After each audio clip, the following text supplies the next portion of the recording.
গিন্নি দেখো, প্রকৃতির শোভা দেখো। কৃষ্ণনগর থেকে বেরিয়ে কটা দিন বেশ ভালো কাটছে, কি বলো? তা যা বলেছো, কাটছে তো ভালোই, কিন্তু ওদিকে কি হচ্ছে কে জানে? ওদিক বলতে? ওদিকে বলতে তোমার কৃষ্ণনগর, তোমার মহারাজ। ছাড় তো গিন্নি, আমি সবেতন ছুটি নিয়ে তবে এসেছি, আর আমার এই ছুটি নেওয়া নিয়ে মহারাজের কোনো আপত্তি ছিল না গিন্নি। কিন্তু ওই মন্ত্রী মশাই। ছেড়ে দাও তো গিন্নি, তীর্থ করতে এসেছো, পুরনো কথা মনে করো না। এখানে আমরা পুণ্য চাইতে এসেছি গিন্নি। চলো এবার ফেরা যাক। তুমি যাও, আমি আর একটু পরে আসছি। আর একটু থাকি, বেশ মিষ্টি ঠান্ডা ঠান্ডা হাওয়া বইছে। বেশ, আমি সরাইখানায় গেলাম তাহলে। হ্যাঁ,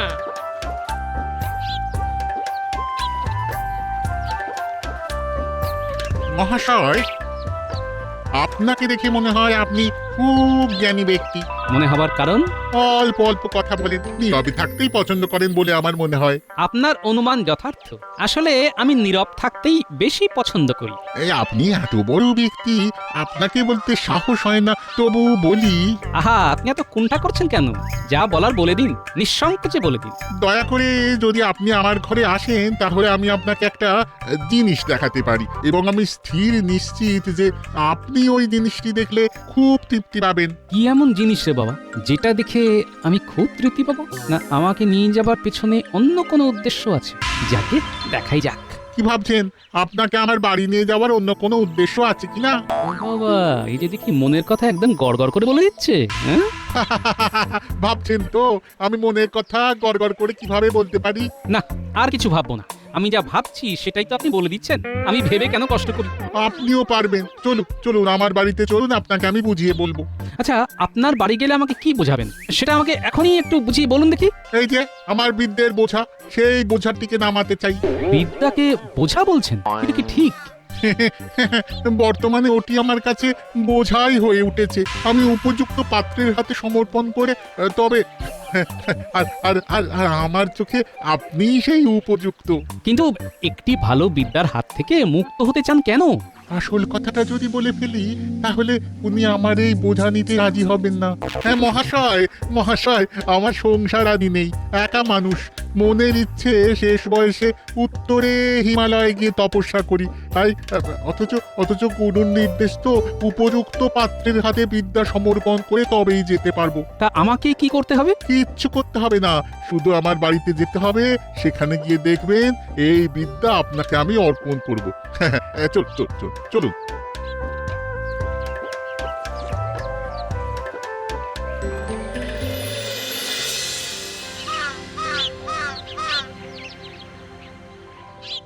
আহ, আজ কতদিন হয়ে গেল গোপাল নেই। গোপাল নেই মানে তো রান্নায় নুন নেই, পায়েসে মিষ্টি নেই।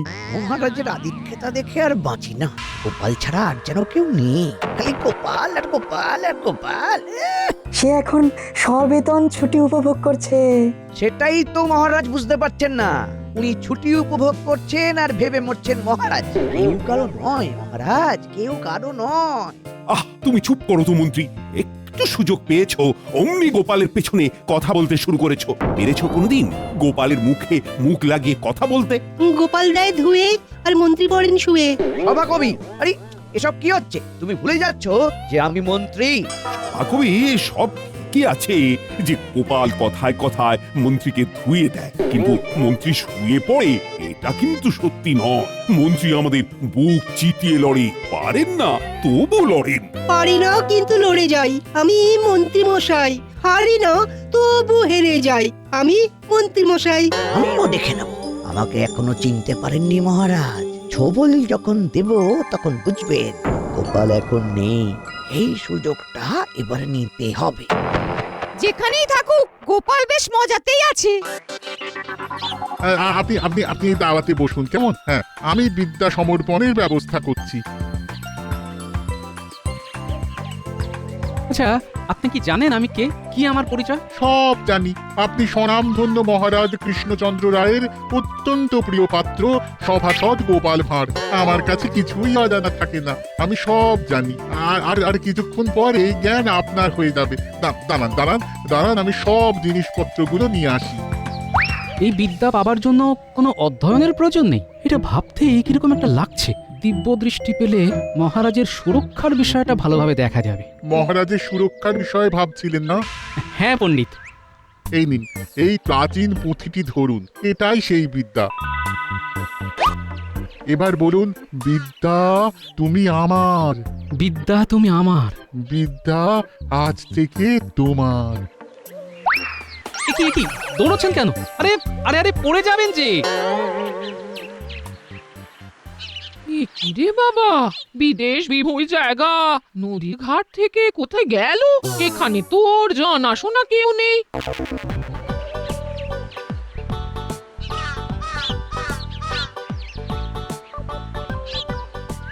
কি গো, এত দেরি হলো? তুমি আসছো না দেখে আমি নদীর ধারে গিয়েছিলাম, সেখানে গিয়েও তুমি ছিলে না, বলে গেছিলে কোথায়?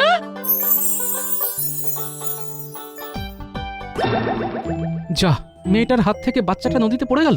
ইস, আপনি এখান থেকে দেখতে পাচ্ছেন? মেয়েটার হাত থেকে বাচ্চা নদীতে পড়ে গেল। তাই তো দেখলাম, স্পষ্ট দেখলাম মেয়েটার হাত থেকে বাচ্চাটা পড়ে গেল, বাচ্চাটা বেঁচে গেছে। কি গো, কিসব উল্টো পাল্টা বকছো? এ মেয়ে কোথায় পড়লো? পড়লো আবার বেঁচে গেল? হ্যাঁ, আমি দেখতে পাচ্ছি গিন্নি। এও কি সম্ভব নাকি? সব দেখতে পাচ্ছে। দূর, ভুল আর বকছে। চলো তো আমরা আমাদের কাজে যাই। যা বলেছো।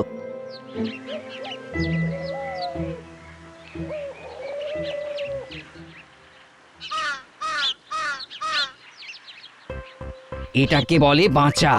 রাখেন হরি, তোমার একে হাত থেকে বাচ্চাটা পড়ে গেল, কিন্তু কিচ্ছু হলো না, দেখেছো? কোথায় হয়েছে? নদীতে। বাচ্চাটা হাত থেকে পড়ে গেল জলে। আমরা তো চিৎকার করে উঠেছিলাম, গেল গেল। তারপর তারপর কি হলো? মেয়েটার কি হলো? মেয়েটা ভালো আছে তো? হ্যাঁ হ্যাঁ হ্যাঁ, বেশ ভালো আছে। চাপ বাবা, ওদের আবার কি হলো? দুজনে দৌড়ে কোথায় যাচ্ছে? চলো তো দেখি।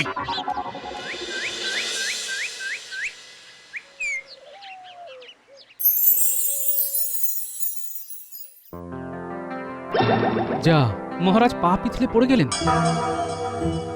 গিন্নি গিন্নি, এবার আমাদের যেতে হবে, মহারাজ খুব বিপদে রয়েছেন। সেই তখন থেকে কি সব বলে চেঁচিয়ে উঠছো? হ্যাঁ গো, তোমার মাথা ঠিক আছে তো? আমরা আজই রওনা দেবো গিন্নি, আমাদের চলে যেতে হবে, মহারাজের বিপদ। নাও গিন্নি, গিন্নি সব গুছিয়ে নাও, আমাদের এক্ষুনি কৃষ্ণনগর যেতে হবে। আপনাদেরও যেতে দেব না ঠাকুর, কৃষ্ণনগর যেতে হবে না। আপনারা দুজন আমাদের এই হৃদয়নগরে আজীবন থেকে যান। হে ঠাকুর, আমার ভবিষ্যতে কি আছে একটু বলে দিন না, সময় একদম খারাপ চলছে। এই, এসব কি বলছো গো? তুমি আবার কবে থেকে ত্রিকালজ্ঞ হলে গো? মা, এ আমার কি সর্বনাশ হলো গো? আরে গিন্নি, করো কি? তো কেন? তোমাকে বললাম না, জিনিসপত্র বাঁধা চাঁদা করো, আমাদের ফিরতে হবে। ফিরতে হবে বললেই ফেরা যায়? সে আপনি যান, ঠাকুরকে আমরা আমাদের হৃদয়নগরে রেখে দেব। রেখে দেবো বললেই হলো? আমার স্বামীকে তোমরা রেখে দেবার কে? আমরা তো বাবার ভক্ত, বাবা কি ভক্তদের ডাকে সাড়া দেবে না? ও বাবা, তোমার দিনহীন ভক্তদের তুমি ছেড়ে চলে যাবে? আরে এসব কি হচ্ছে? কি হলো? আপনি ওই রকম দৌড়ে এলেন কেন? এ বাবা যে সে বাবা নয়, একদম ত্রিকালজ্ঞ, মানুষের ভূত ভবিষ্যৎ সব বলে দিচ্ছেন। আরে একটু আগে নদীতে বাচ্চা পড়ে যাওয়ার ঘটনা উনি দেখতে পেয়েছিলেন। আপনার মেয়ের বিয়ে এই মাসেই হবে, বাড়ি যান, পাত্র দেখতে আসছি। সত্যি? বাবা, আমার কি হবে বাবা? একটু ভালো করে দেখে একটু বলে দিন বাবা। আবার যখন দেখতে পাবো তখন বলবো, এখন আমাকে যেতে দাও দেখি। কোথায় যাবে বাবা? আমাদের ছেড়ে কোথায় যাবে? আমরা আপনাকে ছেড়ে দেব না।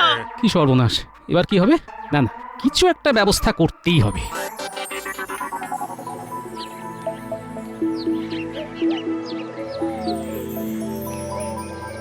ঘটা এই হলো সুবর্ণ সুযোগ।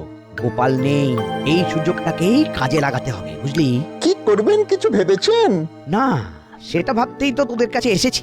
একসাথে ভাবতে হবে, একসাথে। কি করতে হবে মানে? ওই কি ভাবতে হবে সেটা তো বলুন। মহারাজকে একটা শিক্ষা দিতে হবে, এমন শিক্ষা দেব যে গোপাল গোপাল করা ভুলে যাবে।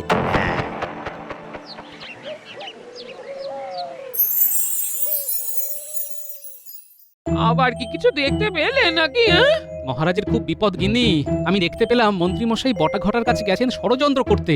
না না, এবার আমাকে যেতে হবে গিন্নি। যাবে তো বলছো, কিন্তু যাবে কি করে? লোকজন তো সব ঘিরে আছে, দরজা খুলে দেখো না, সবাই কিরকম তোমাকে পাহারা দিচ্ছে। হ্যাঁ, দেখি একবার।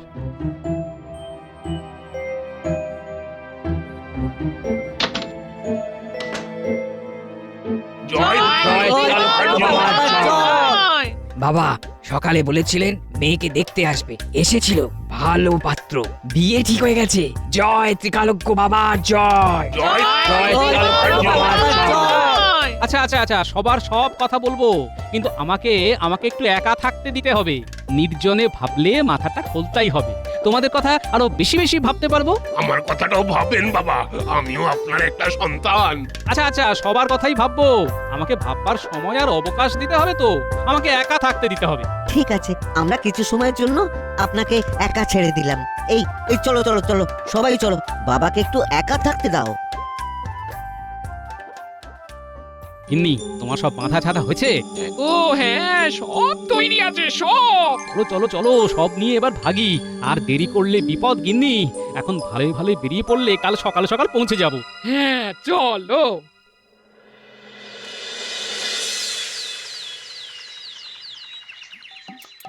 কিরে গটা গটা, আমি নেই বলে সাপের 5 পা দেখতে শুরু করেছিস? কি যে বলো না গোপাল দাদা। তোমার যত মন্দ কথা, আমরা অতটা খারাপ নই যেটা তুমি ভাবো। তাই নাকি? কাল তোরা রাজামশাইয়ের ক্ষতির কথা চিন্তা করিসনি? রাজামশাইয়ের ক্ষতি? এ তুমি কি বলছো গোপাল দাদা? হ্যাঁ, তোমাদের গোপাল দাদা সাধারণ নয়, উনি এখন ত্রিকাল দেখতে পান।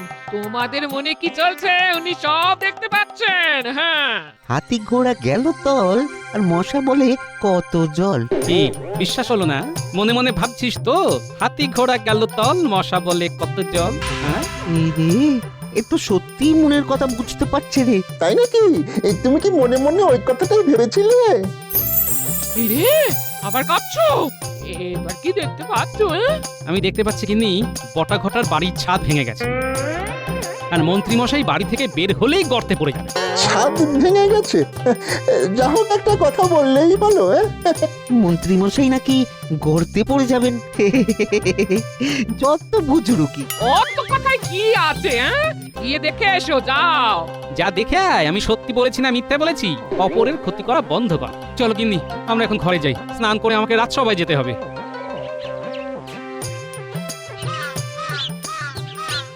ঘটা, গোপাল দাদার কথাগুলো যেন কেমন কেমন না? গোপাল দাদা সত্যি ত্রিকালজ্ঞ হয়ে গেছে নাকি রে? ওই লাগলে তুক আর না লাগলে তাক। এই চল বাড়ি যাই, দেখি আমাদের বাড়ির ছাদ সত্যি ভেঙেছে না আস্ত আছে। চল।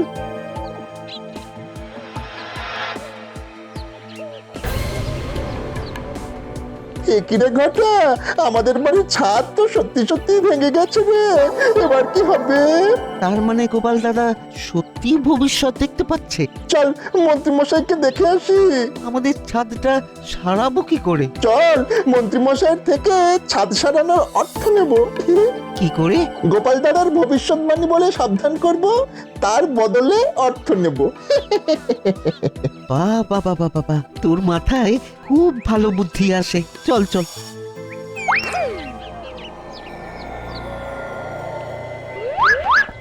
ঘটা, নে দুজনে মিলে মন্ত্রীমশাইকে ডাকি। মন্ত্রীমশাইয়ের ঘুম বড় করা। ঠিক বলেছিস, নে নে শুরু কর। মন্ত্রী মশাই, ও মন্ত্রী মশাই। এই শুনছো, তোমার বর্জা ঘটা এসেছে, তোমাকে ডাকছে। এই মন্ত্রীমশাই, ও মন্ত্রীমশাই, খুব বিপদে আছি। গোপাল দাদা চলে এসেছে। কি বললো? গোপাল ফিরে এসেছে এত তাড়াতাড়ি? ডাকো ডাকো ডাকো ডাকো, ওদের ডাকো। না না না, থাক থাক, আমি যাচ্ছি ডাকতে। এই কি বলছিস? গোপাল এসে গেছে? এই এত তাড়াতাড়ি তো আসার কথা ছিল না। শুধু আসেননি, দিব্য দৃষ্টি নিয়ে এসেছে। সে আবার কি? গোপাল সব দেখতে পাচ্ছে, আমাদের দেখে সব বলে দিল। বললো ছাদ ভেঙে যাবে, গিয়ে দেখলাম ছাদ ভেঙে গেছে। আমরা বাড়ি সারাবার জন্য কিছু অনুদান চাইতে এসেছি। আরেকটা কথা না বললেই নয়, গোপাল দাদা আপনার সম্পর্কেও একটা ভবিষ্যৎবাণী করছে। কি বলেছে?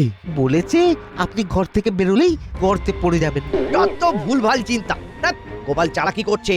গোপালের মাথায় কুবুদ্ধির একটা আস্ত কারখানা আছে, সেটা জানো না?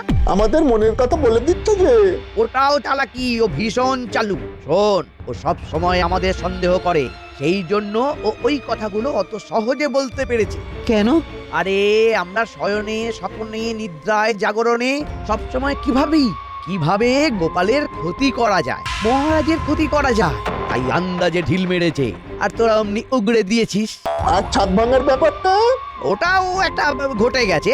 তোদের কতদিন বলেছি যে আম গাছের ওই শুকনো ডালটা কেটে দে, তোরা শুনিসনি।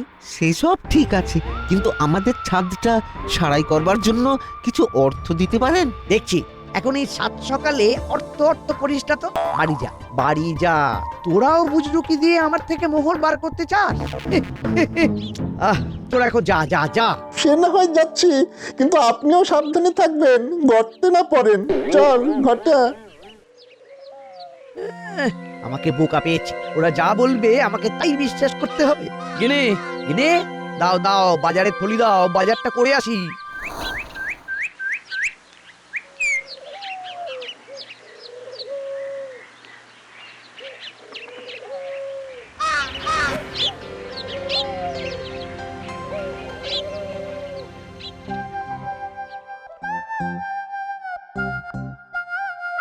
আরে কি আশ্চর্য, গোপাল যে কি গো হঠাৎ।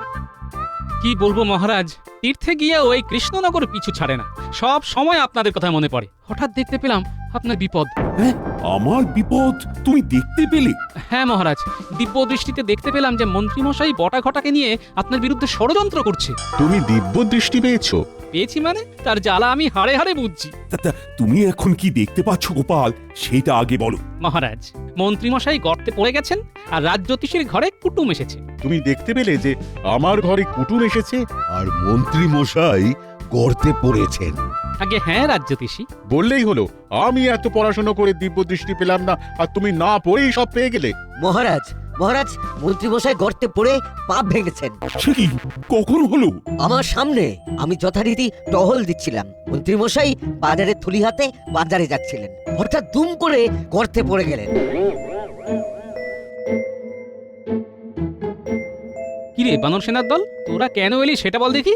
রাজ জ্যোতিষীকে ডাকতে। জ্যোতিষী দাদু, দিদিমা আমাদের ডেকে বললেন যে বাড়িতে আপনার ছোট ভাই এসেছে, আপনাকে এক্ষুনি যেতে হবে। তাই তো আমরা দৌড়ে দৌড়ে খবর দিতে এলাম। ওরে বাবা, এই যে দেখি জলে ভাসে শিলা, ত্রিকালজ্ঞ গোপালের এক নতুন লীলা। গোপাল, এ আমি কি দেখছি? তুমি ত্রিকালজ্ঞ হয়ে গেছো, তুমি ভূত ভবিষ্যৎ দেখতে পাচ্ছ। এবার বলো তো, আমার রাজ্যের প্রজারা কেমন থাকবে?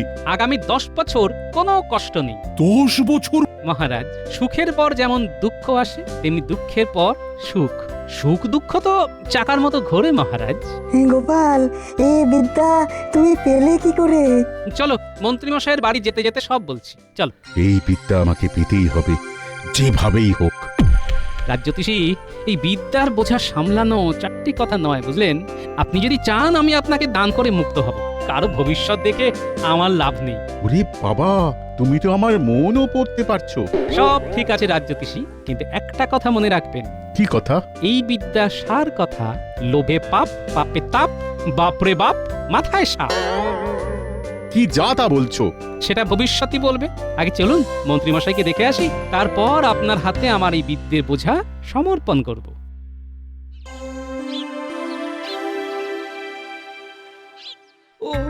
ওরে বাবারে, ওরে বাবারে, ওরে বাবারে, কি সর্বনাশের কথা গো! এ তো মুখ নয়, এ তো কামান। ওরে বাবারে, খুব ব্যথা করছে। আমি ভালো করে তেল হলুদ মাখিয়ে দিচ্ছি, ব্যথা কমে যাবে। আপনাকে তো বললাম গোপাল দাদা অলৌকিক ক্ষমতার অধিকারী।